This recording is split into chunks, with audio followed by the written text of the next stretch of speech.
I like deal. Welcome back to another World of Warcraft gold making video. Today we are looking into things I do daily in a subscriber farm. But before we get into that, with YouTube favoring flavor of the month instead of small channels like mine, make sure to hit that subscribe button. Don't forget to hit the bell button too, and select all to know when I upload my videos. With that out of the way, let's get into what's on the screen. So as you can tell, this is another spreadsheet. I have a lot of fun making these, but it takes time. This one is based on daily routines. Don't worry, I have tons more, but I'm not going to show it in this video. Coming days I'm going to add more to the spreadsheet, so stay tuned for that. Okay, so the first section shows gold missions with total gold from all quests without PvP and with PvP. Total time to do the world quest, total rep, but this is based on locations of gold. Each player is different. This is a daily thing you should be doing pre 8.3 and after 8.3. This helps you get more gold in Paragons. After gold quest, you should do the 1 a day Explosum quest. This actually gives you 5 Explosum. There could be 2 up, but the average is 1. Each of these quests are different and need you to turn 10 to 15 items. Now, if you do it every day up to the 21st of the new season, that's 75 total. Not bad for something that takes less than a minute or a minute at most. Next is rep quest. If you only do one other type of quests after gold, do the rep ones. This is a good way to get your Paragon grind. Rep is not easy to come by. Unlike the old previous expansions, you can't go do dungeons and get rep. To be honest with you, turning on PvP and having contracts is the best way to go because you get more rep out of it. Now the average world quest reps are up at a time is 5 to 8, and that depends all on you and depends on when you started and so forth. I cannot actually tell you exactly how much, that's why I put 5 to 8, but I've seen that was the average of all my tunes. So the next thing is emissaries. Always do your emissaries. If not, you're missing on 1500 plus rep a day. Also went up and you have 70 neck level, you're getting 2000 gold if it is the gold quest, or is actually the AP. The reason why I say this is because a lot of times the AP that used to be 2000 AP actually is 3000, I think. I've been so long since I actually had AP quest. Is actually going to give you gold instead. Sometimes it will give you resources, but you know, most of the time it does give you gold. I've seen gold more than any time. Now, I've been banking on this, so if you haven't been doing this, you still got until next week. But I want to say right now, if you don't have level 70 at this time, I'm sorry guys, it's something you missed out. Now, don't get me wrong, in 8.3, you'll be able to do it again. Another thing is to make sure you have all contracts at all times. This is something that helps you get ahead faster. Rule of thumb is use a contract until you get to 10k. After that, switch it and use someone else, because at least you have one Paragon chest waiting for you in 8.3. Another thing I do is mech daily. Yes, I know this is tedious and I know a lot of people don't like doing this, but you're missing on free rep too as well. And you're missing on other things that you could have already got and been out of the way. Our next thing we do is farming orbs and herbs. I showed this spot in a previous video, so we won't stall too much here. But as you can tell, I showed this map in ore and herb gathering in an hour period at 377 ore and 220 Zen with a value of 17,120. This is not bad at all for an hour farm. A few things ore will sell actually like hotcakes, and as shown in an image, under a day.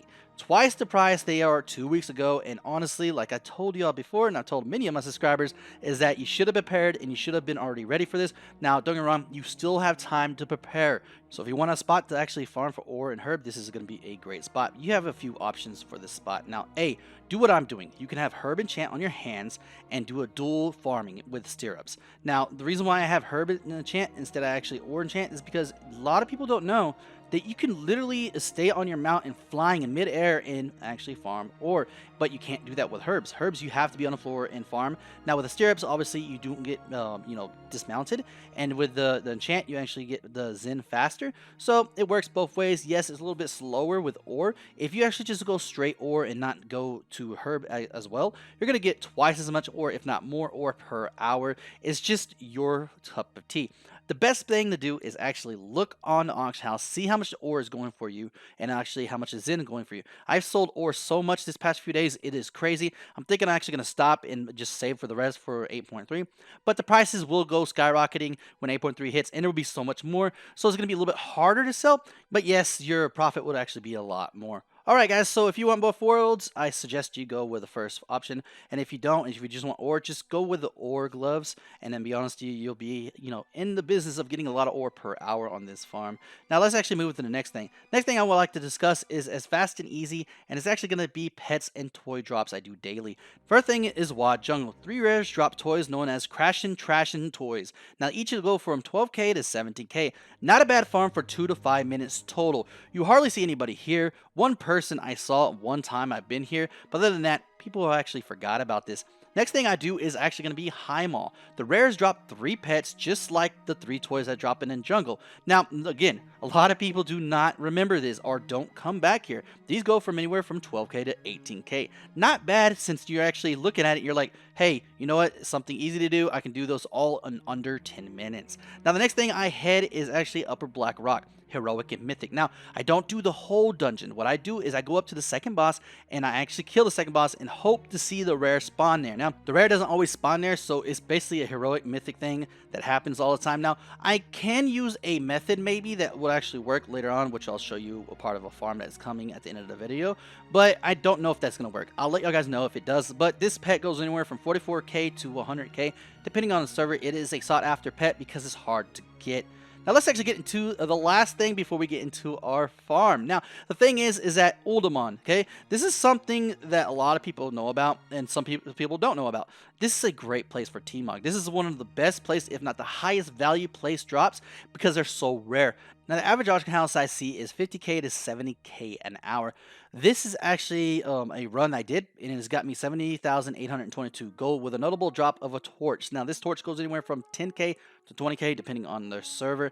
Now, it's all up to you if you want to do this one. This is something I like to do because I always get the chill of, man, it's a gamble. I'm going to get something huge. Maybe I'll get that $1 million, not $1 million, but million gold drop and so forth. Now, with that said, guys, let's move on to the last thing. This has been all my daily stuff. I have so much more coming to the spreadsheet, so stay tuned for that. It will actually go, public for everybody today, and we'll go to public for the next week or so for everybody. But after that, it's going to be a shutdown just for patrons, and they'll get the extra stuff that not seen. So, guys, I know I'm saying this a lot, but if you want to help me get a new mic, which I really need, hit me up on a Patreon. It actually helps us out. We get a new mic, get new audio, so forth.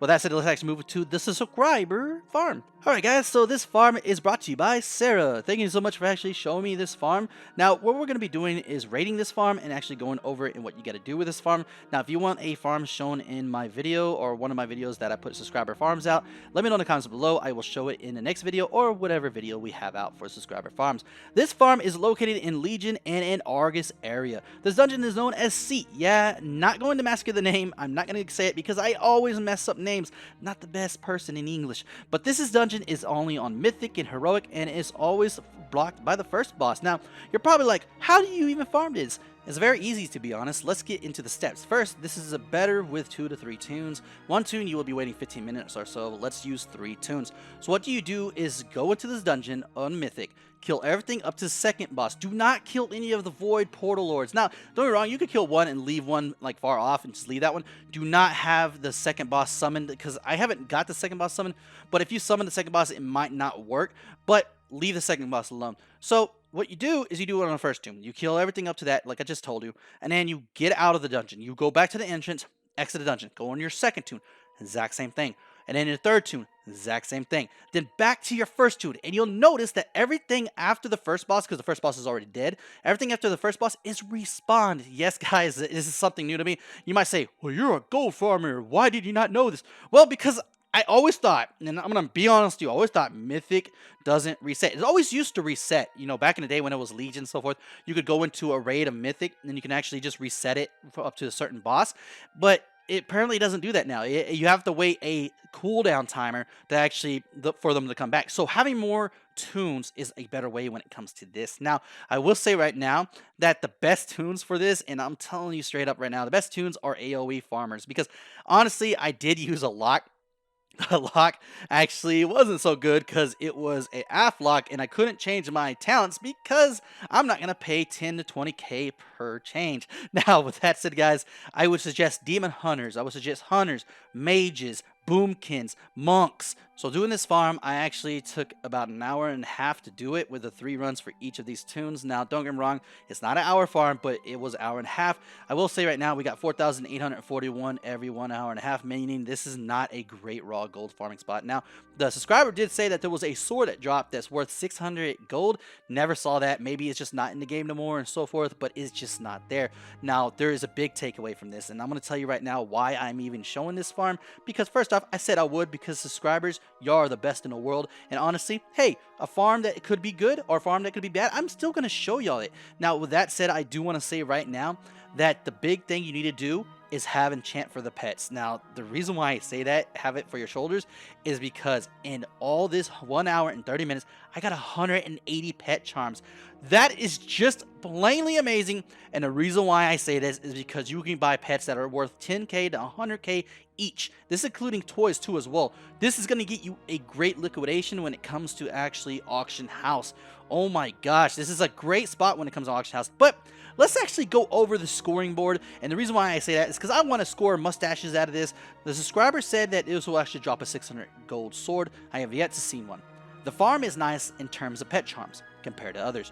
You can do this unbothered, which is a big plus. The farm is not what the subscriber said, which is sadly sad. I wish it was. And if you have less toons or only have one toon, this is not worth your time. Not having access to Argus makes it a lot longer to get to. With that said, I will give it a 3 out of 5 mustaches. A good farm, but not top tier. Thank you, Sarah, for the farm. Always love looking at new things.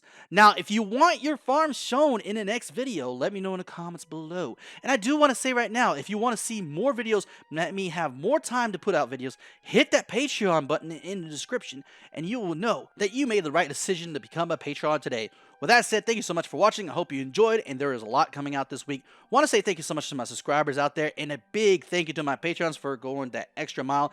And I want to say right now, please like, subscribe, and comment, and as always, stay stashy.